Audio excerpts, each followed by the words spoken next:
Hey guys, what's up? It's me, Floyd AM, and we are back at it again today with a Spider-Man Far From Home review. Now, if you haven't seen the movie yet, you've had plenty of time, so I will let you know right now. If you don't want any spoilers, go ahead and click off this video. Come back later when you've seen Spider-Man Far From Home. But we're just going to get right to it. This movie stars Tom Holland returning as Spider-Man. It is set shortly after the decimation was fixed in Endgame. So a lot of people had questions on how they were going to fix the decimation. That took place in Endgame. Now we're dealing with how people are living after the decimation has been reversed. So in this movie, and again, spoilers, so you get one last chance to click off. In this movie, they definitely go through and it give you a little bit of information on how people are handling what they're calling the blip now. And I really appreciate them giving it a name outside of the decimation, because I don't think regular people would just be running around town saying, oh, you got decimated in your back. Oh man, the decimation was crazy. We usually try to take a humorous tone with things as humans. So that being said, you look at it as something called the blip. So I really appreciate that. And they gave you a few scenes on people actually popping back from the decimation and showing up in gyms where they were playing a basketball game. And you see people who are running into other people because of this. So there are a lot of questions that still have been raised. If you just blipped back to where you were when the snapping took place, then what if you were on an airplane?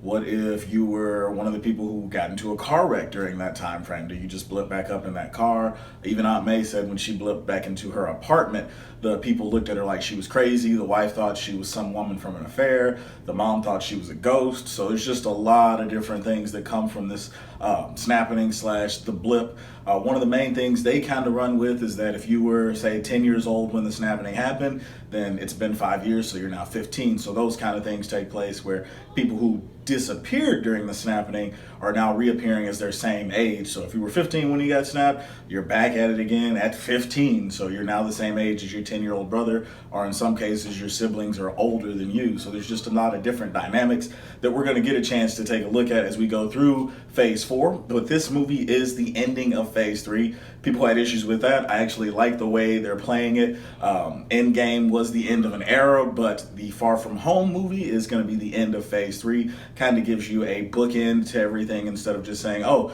everybody's been snapped back into existence. Tony Stark's gone. Captain America's gone.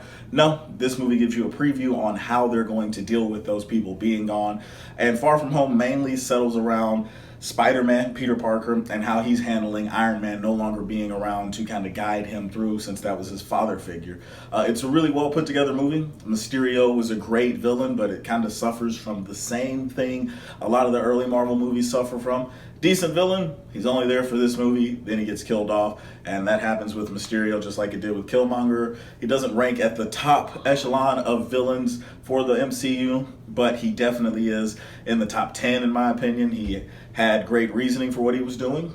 He's one of those employees that was fired from Stark Industries, and now he's back with a few other employees leading them. He actually created the barf technology that we see in one of the previous movies. Tony Stark's using it to relive some of his old memories with his parents. That was created by Jake Gyllenhaal's character, Mysterio. He definitely does a lot of lying, so he definitely earns the moniker of Mysterio. But the movie puts it together very well, keeps it based in some realism, keeps it based in what we fear today, which is technology, kind of like Child's Play did, taking a new look at things from what our fears are today. And I really appreciate the way they handled it. Some of it was a little cheesy, the way Mysterio came back to his group of villains and was announcing to each person kind of as exposition, you are responsible for this and we really appreciate you and you did this, so let's give it up for you. It was kind of weird just to introduce everybody that way. But a lot of people are saying this is putting together the Sinister Six, and previous movies have shown some other characters from the Sinister Six, so a lot of huge fans and real comic book fans, not me, I don't read the comics, but I know who Sinister Six is, so don't hate me, but I don't read them.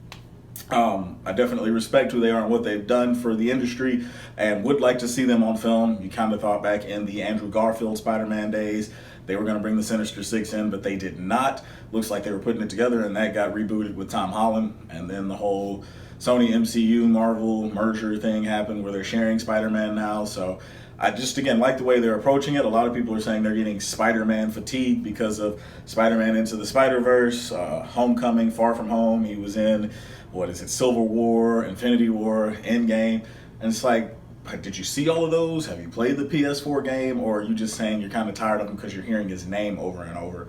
Because he's an icon. So it's kind of like Batman. When things are going on with him, he's going to be in the media a lot. So to say you're tired of him and you don't want to see the movie because of that, totally your prerogative, but I don't understand it. He's one of the best characters in the films. Tom Holland is doing a great job with him. And again, this movie just reinforces that. I love the dynamic between him, Happy, Spider-Man, and MJ, Spider-Man, and Aunt May. Just, he interacts so well with everyone. And there's a scene where he's actually suiting up, kind of like Iron Man did back in Iron Man 1 and 2, where he's just down and out. Now he's got to come up with a way to defeat the enemy and overcome the odds. So he suits up, and they do that with Peter Parker here, and Tom Holland handles it great.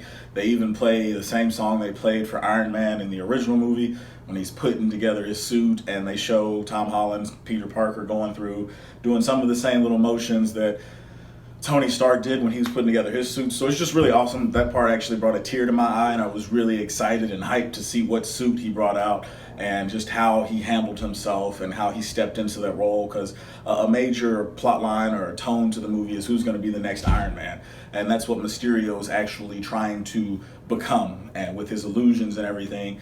And we finally see Peter Parker kind of step into that role. I do like the fact that they had a trailer where he's talking to the cops and they're like, "Oh, are you the next Iron Man?" He's like, "No, I'm too busy doing your job, man." And it's kind of a back and forth. That actually wasn't in the movie, but he definitely is trying to take a break. Another thing that I liked is the fact that with the end credit scenes, J. Jonah Jameson or whatever is back, but it's the same guy who played him in the original trilogy. So that's pretty awesome to have him come in. He actually gives away Spider-Man's identity, which you kind of figure is coming because Iron Man gave his up. I know that's not a major thing that Spider-Man does in the comics or the cartoons or anything. He's always very close to the vest with his identity, trying to protect his family, Aunt May, Mary Jane, all the people around him. He's just trying to protect them by not letting his identity out. But I kind of figured somewhere in here they would release who Peter Parker is. Now, I just saw a meme today that said it's an easy fix. Just have a scroll, turn into Spider-Man, and then have Peter Parker show up with him to say, "No, I'm not Spider-Man." That way people can leave him alone. But at the same time, even MJ figured it out. She was like, "You're Spider-Man, right?" No, I'm not." Well, dude, every time you leave, he seems to show up, and you disappear at the weirdest times. I thought they would have found out during the blip when Thanos first showed up on Earth, or his minions showed up on Earth at the beginning of Infinity War. Peter Parker jumps out of the bus, and it's just like, all right, where'd he go? Why would he leave at this moment? And then Spider-Man pops up, but that happened so quick, and everybody's running and screaming, so you don't really see Spider-Man on the ship unless you're watching the movie like we are. So I get it, why he's hiding it. It's definitely important to keep that identity, but I also appreciate the fact that they've revealed it the way they did, and we get another moment at the end of the movie. And then the post-credit scene was really awesome as well, to find out that Nick Fury's actually been a Skrull for some period of time, and it's the Skrull Talos, I believe is his name, from the Captain Marvel movie. So you start wondering, how long has Nick Fury been a Skrull? Has he been out in space doing a bigger Avengers assembly thing, or what's been going on this whole time? So the movie definitely has a lot of ups. There aren't many downs. One of the things I saw somebody complain about was this movie falls victim to having a bunch of faceless robots or goons fight the superhero at the end. And I guess you could kind of say that they're all controlled by Mysterio, and he is actually putting on an illusion, but they are just drones that Spider-Man has to fight. But I really like the way they put it together. You see a lot of illusions that really touch Peter on a deeper level. He shows Iron Man as like a zombie at one point coming after Peter. Just a lot of different things they did very well in this movie. So overall, I would have to give this, ranking it just as a movie as a whole, it's an A for me. I really enjoyed it. There were some things that could have been fixed, but I'm not going to complain about them. It is damn near a perfect movie, but considering where it fits into the MCU, it's certainly a great continuation of this ongoing story, and it definitely leaves things open for what they've announced as the Phase 4 movies that are coming up. So, I mean, guys, let me know what you think in the comments. I really enjoyed the movie. If you haven't seen it, why not? If you're suffering from Spider-Man fatigue, cut that shit out and go see the movie anyway while it's still in theaters, because it's a great experience.